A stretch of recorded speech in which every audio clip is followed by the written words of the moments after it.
Gjatë periudhës së Mërkurit retrograd apo Mërkurit të mbrapsur, thuhet se energjia lidhet me reflektimin, me rishikimin, me komunikimin më të ngadalësuar, dhe për këtë arsye disa njerëz e lidhin me mendimin për ish partnerët e tyre romantik. Kjo ndodh sepse truri tenton që të rikthej kujtime të papërfunduara për t'i rishikuar ato, dhe njerëzit mund të kujtojnë emocione apo momente emocionale të së kaluarës më lehtë gjatë kësaj periudhe që Mërkuri është i zbrapsur, dhe kur ka pasiguri apo vonesa në jetën aktuale apo dhe konfuzion, mendja kërkon përgjigje tek historitë e së kaluarës, historitë e vjetra, dhe shpesh është një vetë reflektim që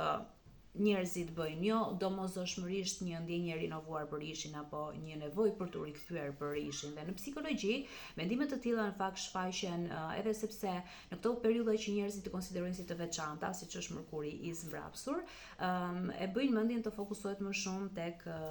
kujtimet. Por nuk është periudha e retrogradës që i detyron njerëzit që të mendojnë për ishat apo të duan të kthehen me ishat, por është periudha që krijon një narrativ të tillë që i bën njerëzit më reflektiv.